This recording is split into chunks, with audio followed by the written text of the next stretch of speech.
motivos de responsabilidades allá en la iglesia, mi esposa y mis hijas no han podido acompañarme en esta oportunidad. Espero que se dignen invitarnos una segunda oportunidad de repente para poder traer también a la familia y estar con ellos y compartir con ustedes este tiempo. Entiendo que el tiempo que tenemos es un tiempo en el cual ustedes están compartiendo también con otras personas acerca de las misiones, acerca de un tema que concierne a todos los cristianos, concierne a todos los creyentes, y que nosotros de alguna manera también somos misioneros y también hacemos la obra de Dios desde donde estemos y desde donde nos encontremos. Entonces quisiera que estos minutos que tengamos aquí pues compartamos, conversemos y reflexionemos en torno a la palabra de Dios, aquello que está relacionado con su obra y lo que nosotros como hijos de Dios podamos hacer. Pero antes vamos a inclinar nuestro rostro y pedirle su dirección. Padre bendito, te damos gracias por este tiempo y suplicamos, Señor, a ti que seas propicio con cada uno de nosotros y pueda, Padre Celestial, tu Espíritu Santo trabajar en nuestra vida, en los que vamos a escuchar, y permíteme, Padre, ser claro también y sea solo tu palabra la que podamos presentar y exponer, y sea ella la que nos alimente, la que supla nuestras necesidades, la que nos encamine, la que nos dirija y sobre todo, Señor, nos oriente más a acercarnos a ti, Señor, y a hacer lo que tú has pedido que cada uno de nosotros hagamos, que es compartir tu evangelio, Padre Santo. Gracias por la oportunidad que nos brindas y nos concedes de estar aquí reunidos en tu casa, y gracias también, Señor, por tener a este grupo de hermanos que podamos compartir. Padre, en tus manos nos encomendamos y dejamos que todo este tiempo sea para ti. En el nombre de Jesucristo, tu Hijo, así te rogamos. Amén. Muy bien, hermanos. Antes de compartir algunos textos y un pasaje en la Biblia, me gustaría que reflexionemos en torno a lo que es para nosotros una misión. ¿Qué es una misión? Muchas veces aquí en el Perú nosotros hemos aportado en el diccionario de la Real Academia con varias palabras, y ahora último hemos aportado con más todavía. Y a veces relacionamos la palabra misión con una palabra que es un peruanismo. Cuando alguien dice, no te voy a mirar, David, cuando alguien dice, por ejemplo, estoy misio, ¿no? Y después ya lo han dicho, misión imposible, y varias otras cosas más, de alguna forma relacionada con ¿qué? Con que no tenemos el dinero, no tenemos recursos, ¿no es cierto? Entonces, si usted busca en el diccionario, va a encontrar que misio tiene ahí dos acepciones. La primera es un peruanismo de Perú, misio, pobre, y la segunda es misio, de Misia, un lugar que queda por Asia, ¿correcto? Entonces nosotros hemos de alguna forma inventado esa parte. Pero si usted busca misión, no va a encontrar relacionado algo con vivir en pobreza, ser pobre, la falta de dinero, no. La misión tiene que ver con algo que está relacionado con enviar a alguien, que tiene que ver con algo que una persona, una institución, alguien da un poder para que esta otra persona se haga cargo de eso que le estamos encomendando, o que le está encomendando la persona, o que se le está encomendando. Tener una misión es tener un objetivo en la vida, ¿no es cierto? Y casi toda nuestra vida siempre está de misión en misión. Por ejemplo, cuando estamos en el colegio, ¿cuál es nuestra misión? Estudiar. Pero aparte de estudiar, porque nos la podemos pasar estudiando 1 año, 2 años, repitiendo. La misión es terminar el colegio, ¿no es cierto? Terminamos el colegio, ingresamos o al instituto o a la universidad.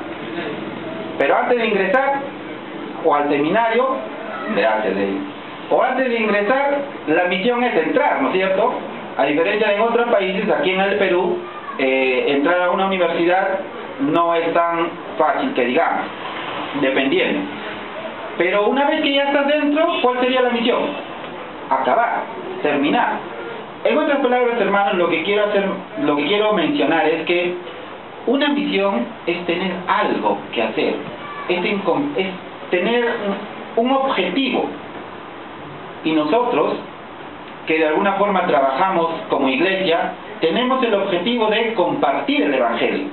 Cuando estamos aquí reunidos y la gente pasa, algunos miran y se preguntarán qué hará ese señor que está ahí adelante y un grupo de personas, pues estamos compartiendo de alguna manera una forma de reunirnos de vida, testimoniando nosotros lo que para nosotros Dios ha hecho. Otra manera es compartiendo el Evangelio. Otra forma es de repente organizándonos y saliendo de casa en casa a dejar un folleto o a hablar con la persona. Otra manera es de repente yendo a un lugar público o un mercado o un parque y hacer como le llamamos, un aire libre. Cualquier manera. Pero hay otra forma que ustedes ya han escuchado, que es, por ejemplo, el decidir ir a un lugar donde las condiciones no son tan adecuadas de repente, o no conocemos a nadie, e ir a ese lugar a compartir el Evangelio. ¿No es cierto? Aquí en nuestro país, por ejemplo, hay lugares donde la palabra de Dios todavía no llega, como palabra de Dios. El nombre de Jesucristo todavía no es mencionado. Y generalmente esos grupos son grupos étnicos que nuestra cultura peruana y que nuestra nación tiene, según el último censo que han realizado, dicen 52, 53 grupos étnicos, que nos queda corto todavía porque hay más grupos que no han escuchado la palabra de Dios. Pero entre los cantos que entonábamos se decía nuestra disposición de hacer la obra, nuestra disposición de ir, pero la pregunta es, ¿realmente cuántos de nosotros estamos en esa disposición? Yo sé que muchos no podemos efectivamente ir, pero hay formas y hay maneras de hacerlo. Y yo quisiera con ustedes compartir una forma en la que muestra nuestra disposición. Vamos por favor al Evangelio de Juan.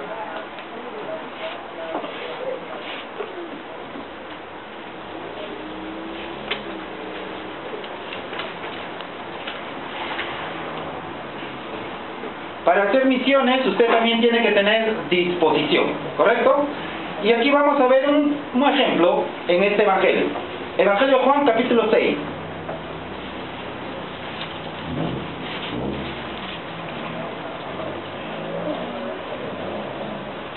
Vamos a leer desde el primer versículo y hasta el verso 8. Yo leo, ustedes me siguen por favor. Dice la palabra de Dios: después de esto Jesús fue al otro lado del mar de Galilea, el de Tiberias, y le seguía gran multitud porque veían las señales que hacía en los enfermos. Entonces subió Jesús a un monte y se sentó allí con sus discípulos, y estaba cerca la Pascua, la fiesta de los judíos.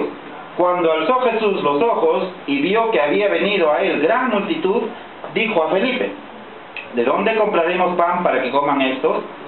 Pero esto decía para probarle, porque él sabía lo que había de hacer. Felipe le respondió: 200 denarios de pan no bastarían para que cada uno de ellos tomase un poco. Uno de sus discípulos, Andrés, hermano de Simón Pedro, le dijo: aquí está un muchacho que tiene 5 panes de cebada y 2 pececillos más. ¿Qué es esto para tantos? La primera cosa o el primer aspecto que tenemos que tener, hermanos, aún no vayamos directamente nosotros, aún no seamos nosotros los partícipes directos, pero el primer aspecto que tenemos que tener para hacer misión o para hacer las misiones es la disposición. La disposición.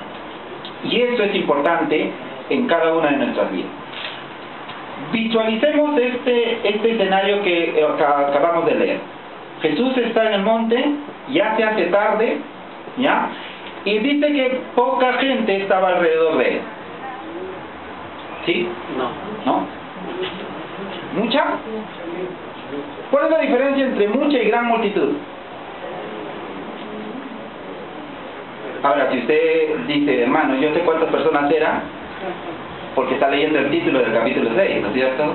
Pero ya sabe cuántas personas más o menos eran. Unas 5.000. Pero dicen que ahí contaban básicamente a los varones, o sea, las mujeres más los niños. A ver, por cada varón, una mujer, su esposa me refiero, y 2 hijos, 15.000. Ya, no exageremos tampoco de 10.000. Pongamos 10.000, no era poca gente, ¿no es cierto?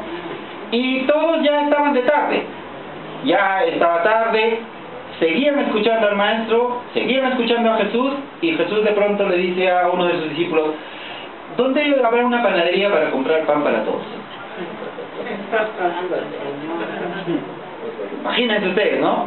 Y obviamente, humanamente, Felipe habrá mirado al maestro y le habrá dicho: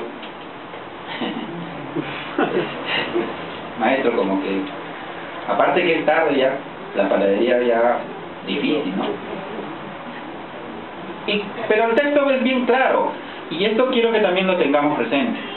¿Qué dice el texto después? Esto decía para probarle, porque él sabía lo que ya iba de hacer. Hermanos, cuando uno hace las misiones, cuando uno participa de ellas, cuando uno lo hace orando por un misionero, cuando uno lo hace dando para que un misionero o otra persona pueda hacer la obra por la que no podemos hacer nosotros, es porque Dios ya lo está permitiendo así, y es porque Dios ya sabe que esa es la forma como cada uno de nosotros vamos a hacer misiones también, incluso desde el lugar donde nosotros estamos. Pero a veces está ese hecho, ¿no? Uy, ¿y quién va a llevarle? ¿Y quién va a ir allá? Todos nos miramos. El maestro fue específico, le preguntó a Felipe: Felipe, ¿dónde hay un lugar para comprar pan? Maestro: mire, 200 denarios más o menos del salario de 5 años no me va a alcanzar. Pero miren lo que dice el verso 8. Uno de sus discípulos escuchó lo que el maestro le preguntó a Felipe, ¿no? ¿Cierto? Jesús le preguntó a Felipe y uno de ellos le escuchó. Ajá, el maestro le quiere pan. Entonces, ¿qué hizo Andrés? A ver, ¿ustedes qué creen que hizo Andrés? ¿Se fue a buscar la panadería? No, ¿qué hizo Andrés? A ver, por la lectura, ¿qué creen que hizo Andrés? Se fue entre ellos, se fue por ahí. Y justo por ahí vio a Fray. Vio a Fray. Y Fray estaba, como ya era tarde, y Fray, muchacho, ustedes saben, hermanos, ustedes yo sé que resisten, ¿no es cierto? El ayuno ustedes pueden hacerlo 2 días seguidos, ¿sí o no? Pero si miramos a Fray, ¿ustedes creen que 2 días complicada la cosa con Fray? Entonces, ¿qué hacía Fray? Estaba ahí listo, escuchando al maestro, él quería seguir escuchando, pero él se había aprovisionado de sus pancitos y su pescadito para comer. Entonces probablemente él estaba escuchando, disponiendo su lonchera ahí para comer, ya estaba quizás a punto, y Andrés lo encuentra. ¡Hey tú, muchacho! Y Rey, ahí agarra el pancito, lo llama. Ahora, hermanos, ¿por qué digo disposición? Hay 2 respuestas que Fray pudo dar, o ese muchacho le pudo dar a Andrés. La primera: cuando Andrés le llamó para llevarlo donde el maestro, el muchacho puede decir: ¿para qué? ¿Cierto? Y a veces esa es la pregunta que nos hacemos. Vamos a hacer misiones, hermano, vamos a contribuir, vamos a dar, ¿para qué? Y él pudo hacer esa pregunta: ¿para qué me llamas? Y Andrés probablemente le dijo: es que tú tienes comida y necesitamos para llevarlo al maestro para que... No. Fray pudo decir: no, ese es mi... esa es mi comida, yo me la trajo para mí, además yo tengo hambre. Imagínate, darle a... No, ¿qué me va a tocar? ¿La espina del pescadito? No va a tocar nada. No. Él pudo decir: eso es mío. Y estaba en su derecho, hermano. ¿O no? Porque él lo trajo.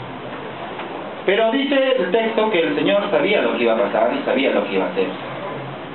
Y el muchacho tuvo la disposición de: aquí están los panes, aquí está esto, pero aún así no creo que alcance para todos, pero me aseguro con un pescadito, ¿no?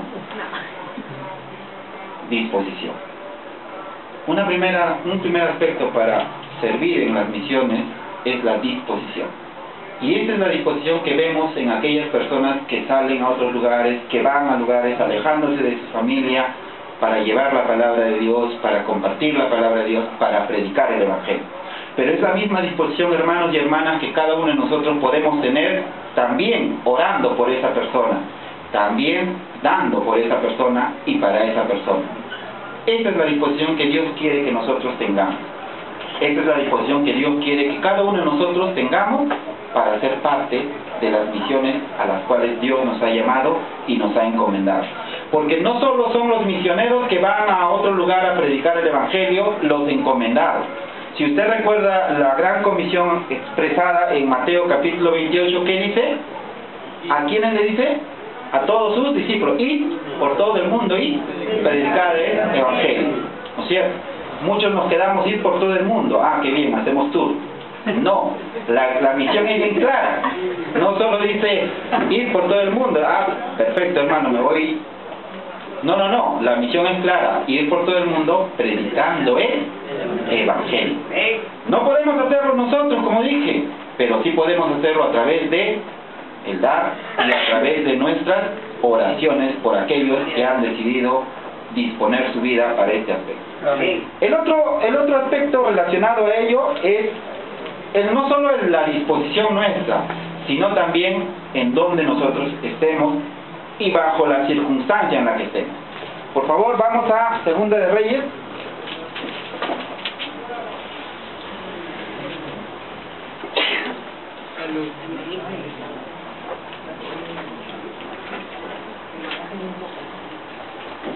Segunda de Reyes, el capítulo 5.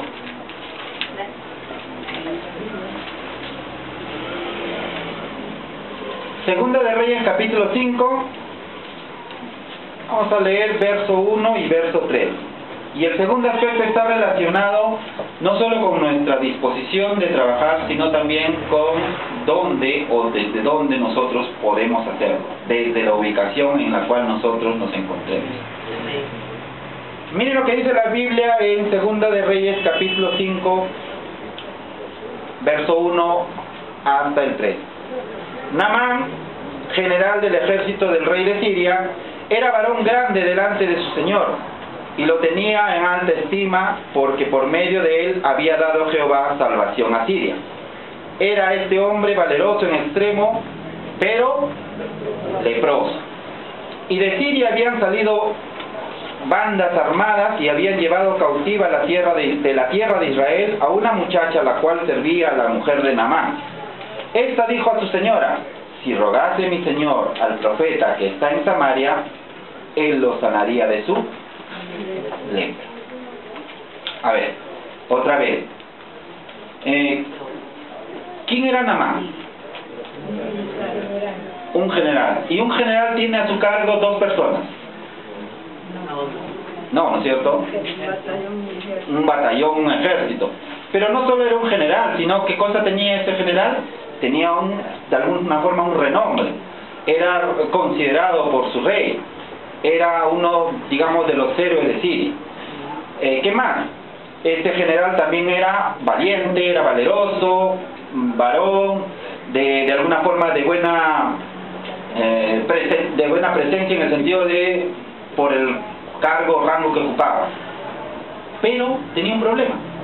¿Y cuál era ese problema? Que era leproso. Muy bien.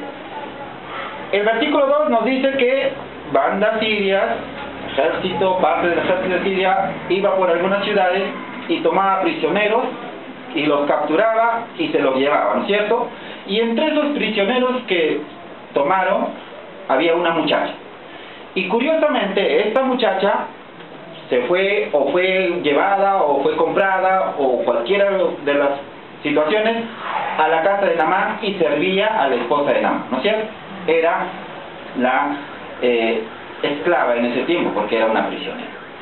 Ahora, hermanos, yo quiero ponerles en su mente lo siguiente. Bajo esta condición, ¿usted qué cree que esta muchacha estaría pensando en relación a Naamán? Que se muera, que se siga muriendo, que se muera más.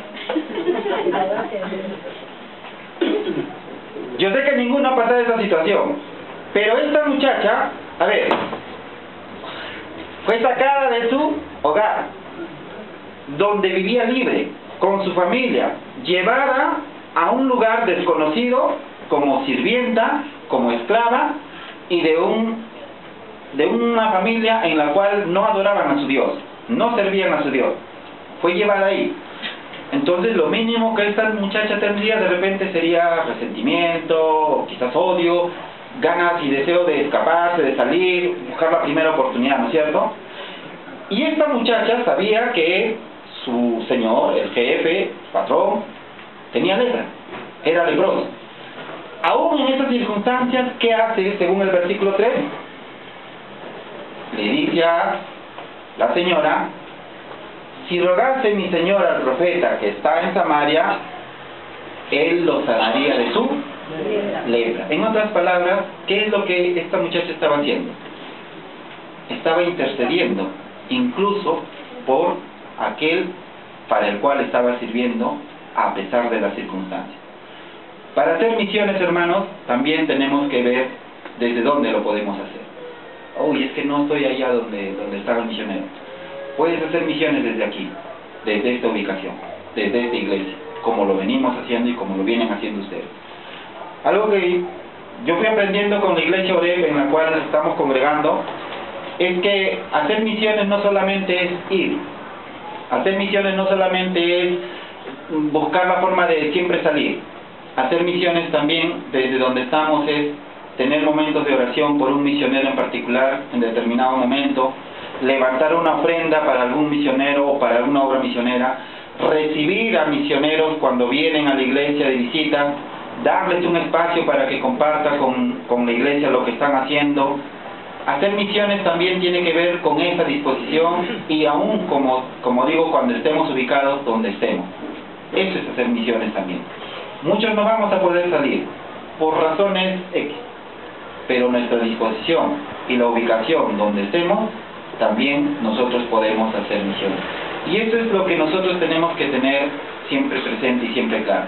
Las misiones no solamente son la encomienda que Dios ha dado a aquellos que están yendo a lugares lejanos, a lugares lejos incluso de la familia. Las misiones también nos competen a cada uno de nosotros, a cada uno de nosotros. Cuando tú haces una oración en tu casa, con tu familia, por uno de los misioneros a los cuales han hecho referencia en la iglesia, estás haciendo misiones. Cuando tú participas con tus ofrendas por algún misionero, cuando la iglesia lo recoja, estás haciendo misiones. Cuando tengas un misionero que viene a tu iglesia y tú compartes con él o con su familia algún momento, no sé, de en casa, conversando, también estás haciendo misiones. Cuando te sientes parte de la obra que él hace, estás también haciendo misiones. Yo tengo aquí anotado algunas maneras en las cuales podemos apoyar y hacer misiones.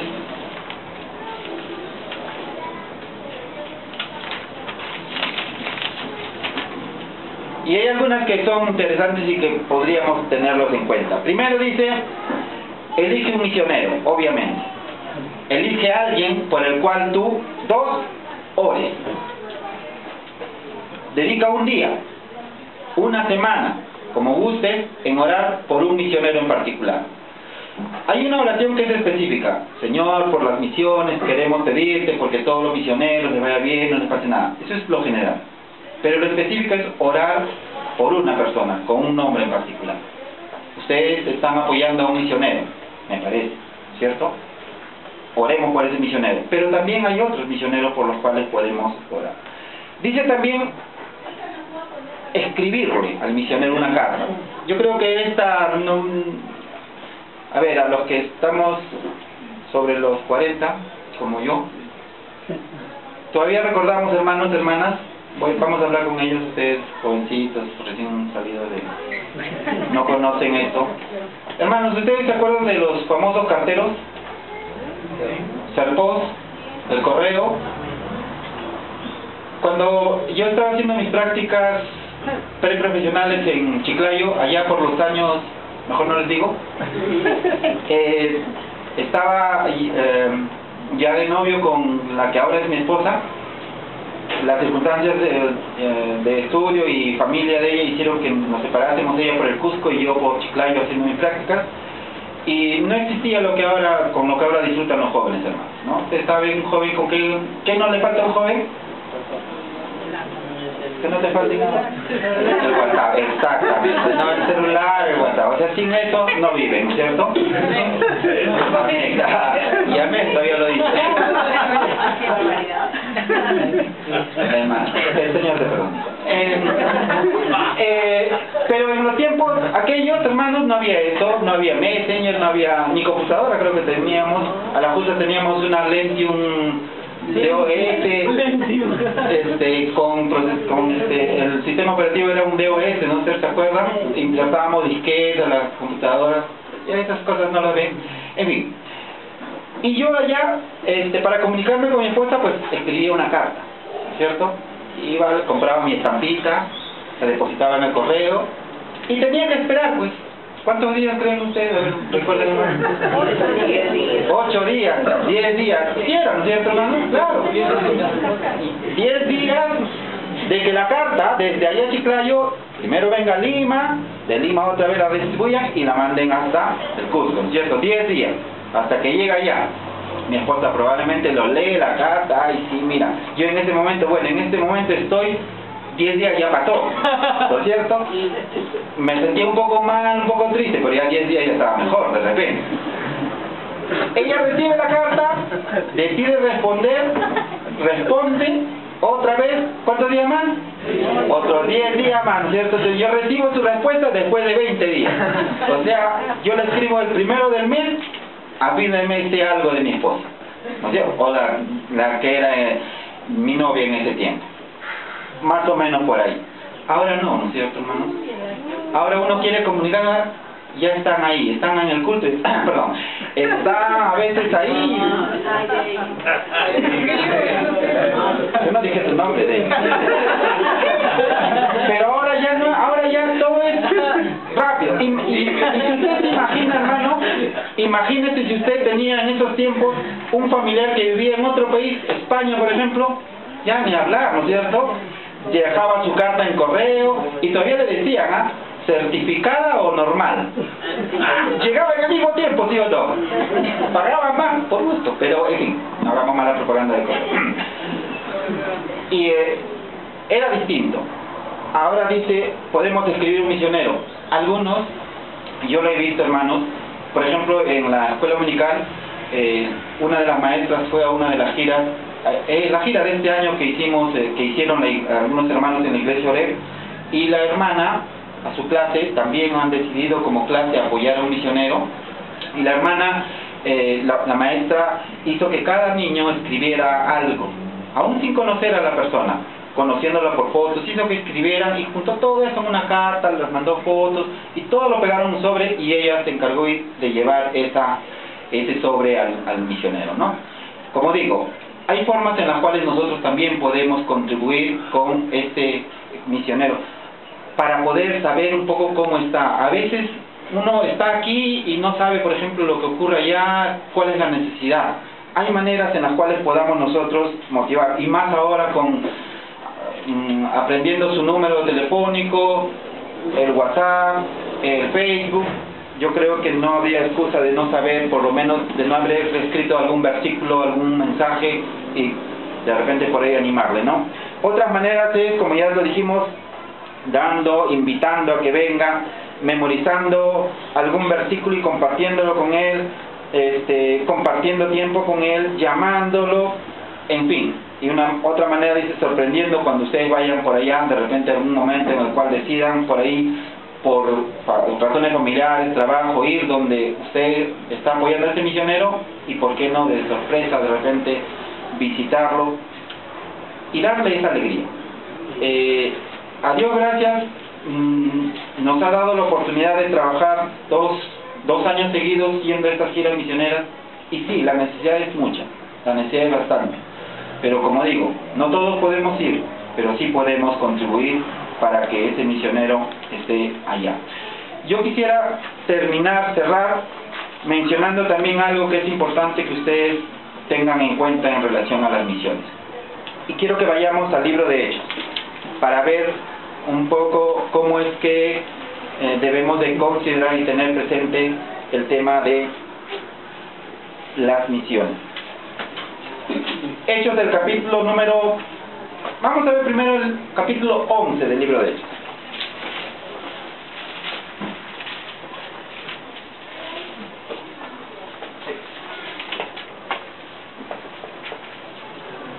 Capítulo 11 de Hechos, verso 19, por favor. Ya con estas dos palabras en su mente, disposición y ubicación, vamos a ver este ejemplo de Bernabé y de Saulo, ¿ya? Leemos el capítulo 11, verso 19, dice: ahora bien, los que habían sido esparcidos a causa de la persecución que hubo con motivo de Esteban, pasaron hasta Fenicia, Chipre y Antioquía, no hablando a nadie la palabra, sino solo a los judíos. Pero había entre ellos unos varones de Chipre y de Cirene, los cuales, cuando entraron en Antioquía, hablaron también a los griegos, anunciando el evangelio del Señor Jesús. 21, y la mano del Señor estaba con ellos, y gran número creyó y se convirtió al Señor. 22, llegó la noticia de estas cosas a oídos de la iglesia que estaba en Jerusalén, ¿y qué dice? Y enviaron a Bernabé que fuese hasta Antioquía.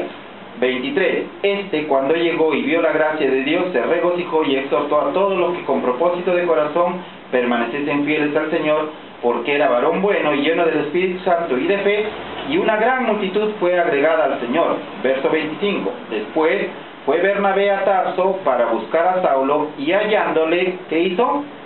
Le trajo a Antioquía. Terminamos con el verso 26, y se congregaron allí, ¿cuánto tiempo?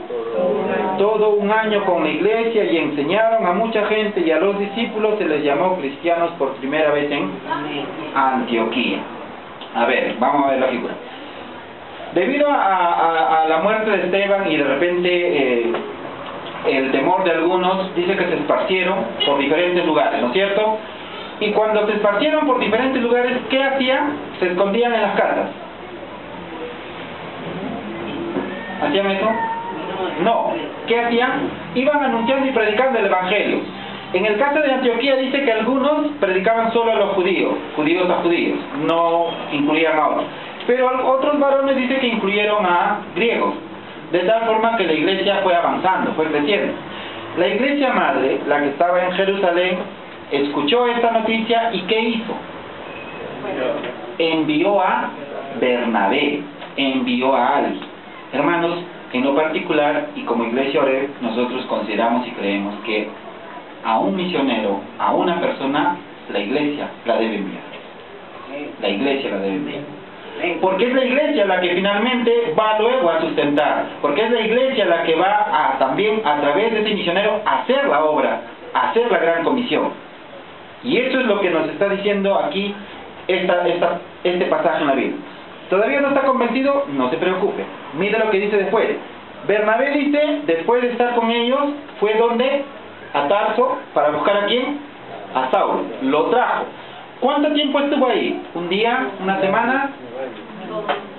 Todo un año. Perfecto. Hasta aquí entonces. Ellos, Bernabé en particular, fue enviado por la iglesia de Jerusalén a trabajar en este lugar, ¿no es cierto? Bernabé llamó a Saulo, lo invitó y se quedaron todo un año compartiendo ahí la palabra de Dios con todos los hermanos. Capítulo 13. Capítulo 13. Verso 1 dice: había entonces en la iglesia que estaba en Antioquía profetas y maestros, y los menciona: Bernabé, Simón el que se llama Níger, Lucio de Cirene, Manaén el que se había criado junto con Herodes el tetrarca, y Saulo. Ministrando estos al Señor y ayunando, dijo el Espíritu Santo: apartarme a Bernabé y a Saulo para la obra a la que los he llamado. Entonces, habiendo ayunado y orado, les impusieron las manos y los despidieron. Verso 4. Ellos entonces, enviados por el Espíritu Santo, descendieron a Seleucia y de ahí navegaron a Chipre, y usted puede seguir leyendo, y ya son los viajes que luego apóstol Pablo empezó a realizar, ¿no es cierto? Pero tomemos algunos puntos aquí. Otra vez, verso 1 del capítulo 13. ¿Dónde estaban esas personas? Estaban en Antioquía, pero ¿dónde estaban? En la iglesia. En la iglesia. De la iglesia salen los misioneros, de la iglesia salen los enviados.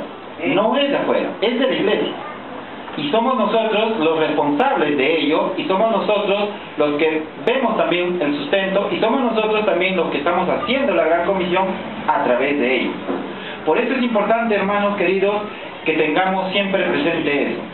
Yo sé que hay deseo de muchos de hacer la obra de Dios, de querer trabajar, de querer servirle, pero hermanos, es la iglesia la responsable de que eso suceda. Y somos nosotros, la iglesia, los que debemos apoyar a los misioneros, los que tienen el deseo de salir, los que tienen el deseo de trabajar, porque somos nosotros, como iglesia, los que tenemos que cumplir también esta gran comisión que el Señor Jesús nos encomendó. Entonces, ellos estaban en la iglesia. Verso 2, ¿qué dice? Estaban en la iglesia descansando. Estaban en la iglesia durmiendo. Según lo que dice el verso 2, ¿qué dice? Ministrando. ¿Qué estaban haciendo entonces? Estaban trabajando en un ministerio. Estaban involucrados en la obra de Dios. Estaban de alguna forma inmersos en la obra. En la ubicación, en el área en el que estén. O sea, no estaban descansando. No estaban ahí nada más. Estaban sirviendo al Señor. Y eso es el segundo elemento que tenemos que tener presente.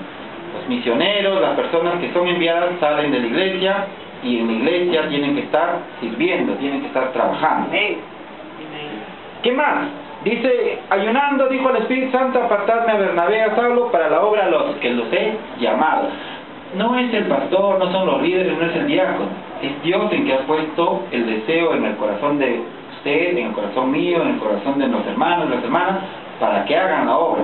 Y otra vez, esta obra se hace yendo, se hace orando, se hace dando, para que cada uno de los que puedan luego escuchar la palabra de Dios a través de esa acción, puedan también ser parte de la familia de Dios.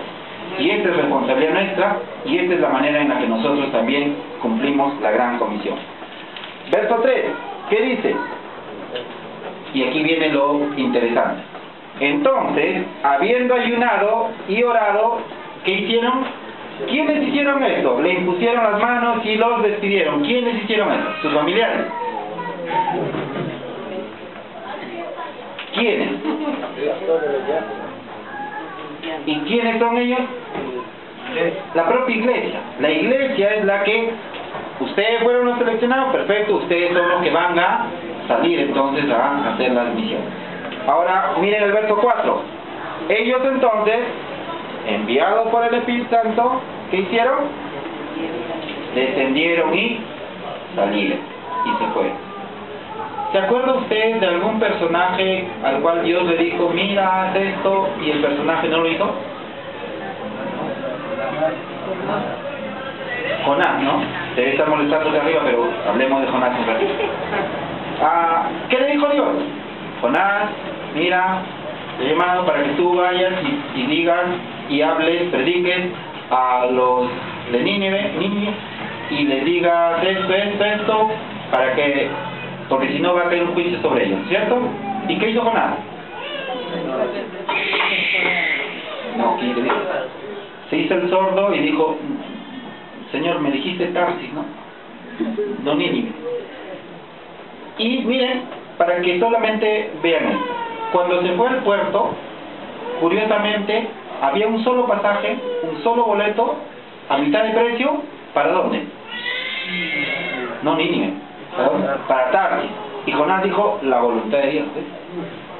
Hay un solo boleto, la mitad de precio, y ¿ya se va a ir? Entonces, no, él quiere que me vaya para allá. Y se fue para otro lado, ¿cierto? La misión que Dios nos encomienda se hace porque Él es el que está mandando la encomienda, a través de la iglesia, a través de la iglesia. Y nuestra disposición y nuestra actitud debe ser el de obedecer, el de obediencia. Y otra vez, les repito, hermanos, como iglesia nosotros en Oreb hemos aprendido a ser una iglesia misionera, pero no solamente misionera en el logo, sino hemos aprendido como iglesia a orar por los misioneros, a darles el espacio, a como iglesia sustentar a los misioneros con los cuales nos comprometemos, a apoyarlos, como iglesia a invitarlos. Cuando ellos tienen la oportunidad de venir a Lima, siempre la iglesia tiene las puertas abiertas para que ellos nos cuenten, nos comenten lo que hacen, qué es lo que, hasta incluso las necesidades que puedan tener, porque como digo, hacer la labor misionera en un lugar distante, en un lugar diferente al de donde tú estás, no siempre es fácil, no siempre es fácil. Y por eso es que nuestras oraciones, nuestra ofrenda debe ser con ese amor para aquella persona que decidió trabajar y llevar la palabra de Dios a esos lugares donde nosotros no estamos llegando. La disposición y la ubicación mucho depende de lo que nosotros estamos haciendo hoy. Bernabé y Saulo estaban en la ubicación adecuada, en la iglesia, trabajando, sirviendo, ministrando, ayunando, orando. La disposición de ellos era el ir. Esperaron ese llamado, ese sentir, pues lo hicieron. Quizás nuestro sentir es el ir, quizás nuestro sentir es orar, quizás nuestro sentir es dar. Cualquiera sea, hermanos y hermanas, ese sentir, hagámoslo como para el Señor. Y Él va a saber recompensar y Él va a saber premiar el esfuerzo que nosotros hagamos. La gran comisión no solamente es, un misionero está allá y nosotros lo vemos como hace, cómo predica el Evangelio. La gran comisión no solamente es que nosotros prediquemos también acá. La gran comisión también se hace siendo nosotros parte de la vida y la labor que estas personas, estos hombres, estas mujeres de Dios han decidido hacer en los diferentes sitios donde están. Sigamos siendo la iglesia misionera que estamos siendo, sigamos apuntando a seguir compartiendo el Evangelio a través de ellos, apoyándolos, esforzándonos, procurando que el Evangelio llegue a todas partes. A veces los misioneros o a veces los hermanos o hermanas que están en diferentes sitios necesitan, por ejemplo, el apoyo en cuanto a material, en cuanto a folletos, adquirir, comprar. Procuremos que eso sea parte de nuestro servicio a Dios, porque el servicio que a Dios le interesa es un servicio que nosotros hagamos de corazón, como para el Señor, no como para que nos vean y nos digan, lo estamos haciendo, sino solo como para el Señor. Oramos. Padre, te damos gracias por